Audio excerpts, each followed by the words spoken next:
Good morning students. आज हम लोग क्लास 10th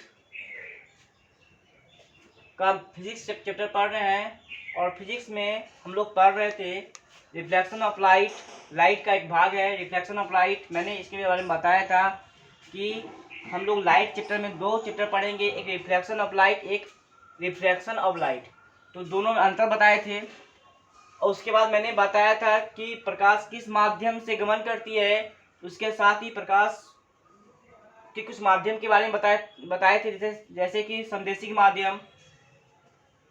उसके बाद मैंने बताया था किरण के बारे में और उसके बाद बताया था किरण पुंज। किरण पुंज के बारे में मैंने बताया था कि किरणों के समूह के यानी प्रकाश के किरण के समूह को हम प्रकाश किरण पुंज कहते हैं। तो आगे मैंने बताया था किरण पुंज जो है वो 3 प्रकार के होते हैं। किरण पुंज कितने प्रकार के होते हैं? तो 3 प्रकार के होते हैं। एक होता है समांतर किरण पुंज, दूसरा होता है अभिसारी किरण पुंज और तीसरा है अपसारी किरण पुंज। समांतर आप लोग मैथ में पढ़े होंगे या आगे पढ़िएगा कि जब रेखाएं जो है समांतर रूप से गमन करती है, जब कोई रेखा, 2 रेखा या 2 से अधिक रेखा समांतर रूप से गमन करती है तो उसको हम समांतर रेखा कहते हैं। समांतर रेखा की ये खासियत होती है कि यह कभी भी दोनों को अगर आपस बढ़ा दिया जाए, चाहे आगे या पीछे, तो कभी जाकर के आपस में मिलेगा नहीं। तो यहाँ पर भी यही बात है क्या कि जब किरण पुंज जो है प्रकाश किरण पुंज समांतर रेखा के रूप में, समांतर रूप में गमन करेगा, उसको हम कहते हैं किरण पुंज। मैंने बताया था कि किरण को इस रूप से दर्शाते हैं। तो किरण पुंज 3 या 2 या 3 हम लिख सकते हैं या इससे अधिक। तो 3 लाइन का एक फिगर बनाए हैं, इसमें क्या देखिए कि समांतर रेखा जो है तीनों में दर्शाया गया कि समांतर रूप से ये किरण पुंज गमन करती है। दूसरी बात है अभिसारी किरण पुंज।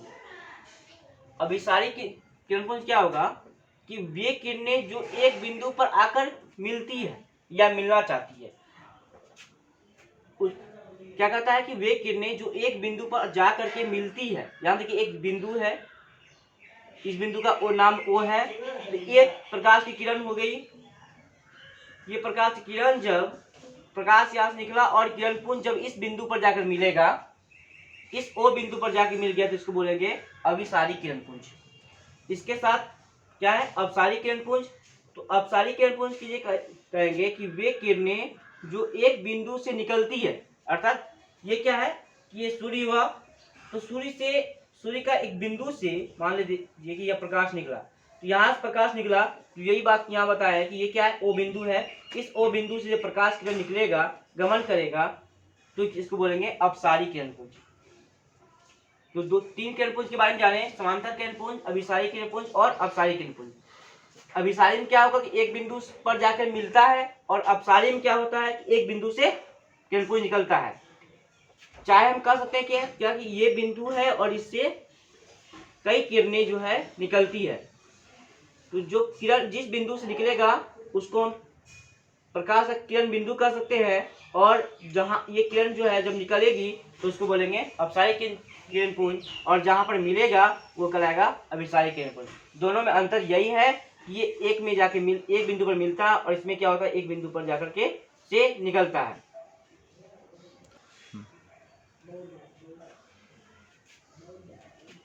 चलिए देखते हैं क्या कि सपोज कीजिए प्रकाश की लाइट हम लेते हैं टॉर्च की लाइट।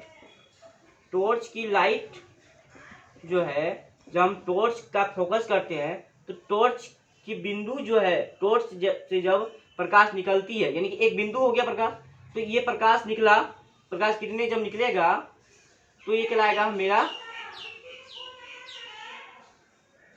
ये एक प्रकाश का एक बिंदु से निकला तो ये क्या कहलाएगा अपसारी किरण पुंज। यानी कि ये क्या देख रहे हैं क्या निकला, और मान लीजिए एक वस्तु रखा हुआ है और इस बिंदु पर, इस वस्तु के बिंदु पर ये प्रकाश पड़ा, तो इसको बोलेंगे क्या बोलेंगे अभिसारी किरण पुंज। तो सबसे एक इम्पोर्टेंट पॉइंट है, एक इम्पोर्टेंट पॉइंट लिखे हैं, क्या कहता है कि 2 किरण जो है, जब प्रकाश की 2 किरणें अगर एक दूसरे को काटती है, जब एक दूसरे को काटती है तो एक दूसरे को प्रभावित नहीं करती, यानी प्रकाश जाकर मिलता नहीं है। मान लीजिए कि ये प्रकाश का स्रोत हो गया, मान लीजिए क्या है, एक प्रकाश का स्रोत है सूर्य, और यहाँ पे क्या है एक टॉर्च की बात करें हम, ये टॉर्च क्या क्या करेगा, जब यहाँ प्रकाश निकले, इसका भी प्रकाश निकला और इसका भी प्रकाश निकलेगा, तो दोनों प्रकाश की किरणें जो है आपस में जो है वह प्रभावित नहीं करेगा, दोनों का प्रकाश जाके मिल नहीं जाएगा, क्या करेगा, अपनी अपनी दिशा में गमन कर लेगा। जैसे कि इसका प्रकाश इधर गमन, अगर इधर जा रहा है तो ये इधर ही गमन हो जाएगा, और इसका प्रकाश अगर इस साइड में गमन हो रहा है तो इधर ही गमन हो जाएगा।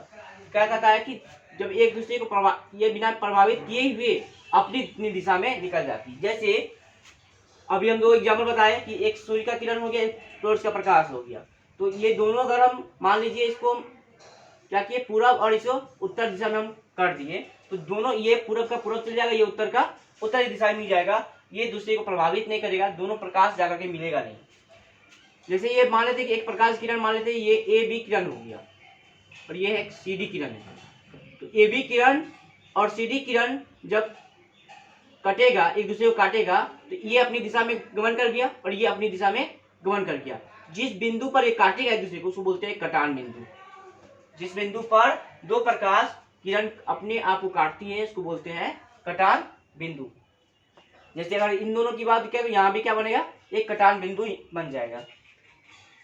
चलिए अब देखते होंगे अपने जीवन काल में कि दिनचर्या में कि क्या देखते हैं कि हम जब प्रकाश की तरफ से गमन करते हैं या चलते हैं तो मेरी एक प्रकार की छाया जो है बनती है, तो उसके बारे में समझते हैं थोड़ा सा। कहता है कि छाया क्या है कि किसी अपारदर्शक वस्तु को प्रकाश स्रोत के सामने रखने पर वस्तु के पीछे रखे पर्दे पर एक अंधकारमय आकृति बनती है। इस अंधकारमय आकृति को कहते हैं छाया। देखिए हम बताए थे क्या अपारदर्शी वस्तु के बारे में। अपारदर्शक वस्तु क्या होता है कि जब प्रकाश की किरण प्रकाश किरणें जब है, मान लीजिए कि ये अपारदर्शक वस्तु है और यहाँ से प्रकाश और गमन किया तो प्रकाश किरण यहाँ टकरा करके लौट आएगा, इसके आर पार नहीं जाएगी। यानी जिस ऐसा वस्तु जिसमें प्रकाश किरण जो है आर पार नहीं हो सकती है उसे हम अपारदर्शक वस्तु कहते हैं। जैसे ईंटा हो गया, मनुष्य भी क्या एक अपारदर्शक वस्तु है। तो अपारदर्शक क्यों है कि प्रकाश जब हमारे सामने से गुजरता है तो मेरे जिस भाग में, यानी अगर पश्चिम मेरा जो पीठ की ओर अगर प्रकाश पड़ेगा तो पीठ की ओर ही वह मुड़ जाएगा, ये आर पार नहीं हो सकता है। तो क्या कहता है कि जब अपारदर्शक वस्तु पर प्रकाश पड़ती है तो क्या करता है कि यहाँ पे इसके पीछे जो वस्तु रखा हुआ है यहाँ पर क्या बनता है, एक छाया बन जाती है, अंधकार में प्रकाश बनती है, इसको कहते हैं हम छाया। तो किसी भी छाया जब भी बनेगी वह अंधकारमय अपारदर्शक वस्तु पर ही बनेगा, पारदर्शक वस्तु से छाया नहीं बनेगा। क्योंकि पारदर्शक वस्तु में क्या होता है कि प्रकाश जो है वो आर पार हो जाएगी, अगर आर पार हुआ तो छाया बनेगा ही नहीं। तो छाया क्या होगा कि जब अपारदर्शक वस्तु पर प्रकाश पड़ेगा तो वस्तु के पीछे जब पर्दा रखा हुआ या वस्तु के सामने तो क्या करेगा, एक अंधकारमय आकृति बनती है और इस अंधकारमय आकृति को हम छाया कहेंगे। छाया के बारे में ये जानिए कि छाया जो है वह एक प्रकार का, इसे जीवित नहीं कर सकते, निर्जीव है, क्योंकि यह हम वस्तु पर डिपेंड करता है।